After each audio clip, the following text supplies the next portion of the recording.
Good morning भाई, राम राम। कैसे हो? एग्ज़ाम हो गया तुम्हारा? सबसे पहले तो बहुत बहुत शुभकामनाएं और आराम करो। अब हो गया बस, ठीक है। पेपर खत्म हो गया। दिमाग में ये टेंशन मत पालना कि मुझे पता है ये टेंशन आ रही होगी तुम्हारे दिमाग के अंदर कि भाई नहीं होगा मेरा, पेपर बहुत ख़राब गया है, साइक वो क्या बोलते हैं, ट्रेड बहुत टफ आई है, पार्ट ए मैंने स्कोर नहीं बैठ रहा। वेट फॉर आंसर की 3-4 दिन के भीतर आंसर की आ जाएगी।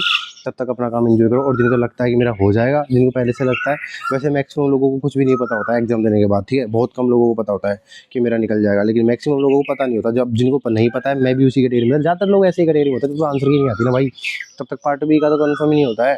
तो इसलिए 3-4 दिन का वेट करो, आराम से मस्ती करो, जहाँ जाना जाओ। अब जिनको लगता है मेरा पेपर खराब गया है, उनको कहीं भी जाने का मन नहीं कर रहा होगा, मुझे पता है, मेरे साथ भी यही हुआ था। मैं एग्जाम देने के बाद घर आ गया था, लेकिन मैं किसी से बोला नहीं था 3 दिन तक, जो तो मेरे आंसर की नहीं आई थी। 6 तारीख को एग्जाम हुआ था, 8 को मेरी आंसर की आई थी। ये जो 3 दिन का गैप है ना, इसमें मैंने किसी से बात नहीं करी, अकेला रहा। लेकिन तुम ऐसा मत करना, टाइम खराब हो बिना फालतू। तुम्हारा होना जाना कुछ नहीं है, तुमने पेपर खत्म कर दिया। अब जो होना है वो हो चुका है, ठीक है। अब रिजल्ट आएगा, सीधा से आंसर की आएगी, उसमें पार्ट बी के स्कोर देखना जाते ही। और जिनको लगता है कि उनका पेपर खराब गया है, थोड़ा सा रुक जाओ, 2 दिन का वेट कर लो। 2-3 दिन में तुम्हारी आंसर की आ जाएगी, सब समझ में आ जाएगा। और जैसे ही बाहर तुम्हारा रिजल्ट आएगा, तुम्हारे अगर ट्रेड में नंबर अच्छे आ रहे हैं, 26.25 से अगर तुम्हारा ऊपर आ रहा है, उतना भी आ रहा है, तुम पास हो, ठीक है। तुम साइको के लिए लग जाना, तैयारी करना शुरू कर देना।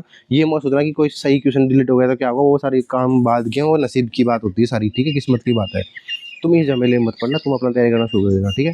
साइको की कहाँ से करे, क्या करे, अगर तुम मुझ पर भरोसा करते हो, मुझे आज का टाइम दे दो, मैं तुमको कल ही बता दूँ तुम्हारे आंसर के आने से पहले क्या करना है, कैसे करना है, कहाँ से करना है, ठीक है। उसके लिए मैं बैठा हूँ। तुमको साथ में मेरी कोचिंग वाले से बात हो गई भाई, मतलब तुमको मैं साफ बताऊँ, मेरी कोचिंग वाले से बात हो चुकी है, और वो बहुत सारी कोचिंगों के फ़ोन आ रहे थे मेरे पास जो साइको की है ना।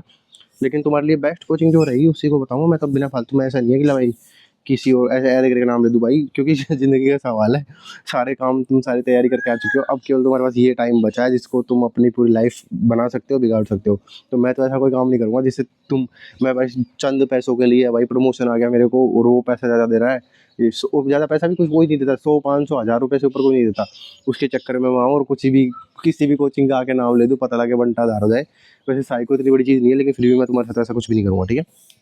बेस्ट बता दूँगा, टेंशन मत लो बिल्कुल भी। आंसर की वेट कर लो, सब कुछ ठीक हो जाएगा। राम राम। ध्यान रखना, ये जो वीडियो थोड़ा छोटा है, ज्ञान नहीं दे रहा, इसलिए बिल्कुल भी ध्यान रखना अपना। तुम्हारा स्कोर कितने अटेम्प्ट किए, वो सारी चीज़ मुझे कमेंट में बता देना। बाकी अपन मिलते हैं अगली वीडियो में साइको की तैयारी के साथ में, साइको की कोचिंग के साथ में। साइको क्या होता है, कैसे होता है, वो तुम्हारा दिमाग का कचरा पूरा निकाल दूँगा, ठीक है। राम राम।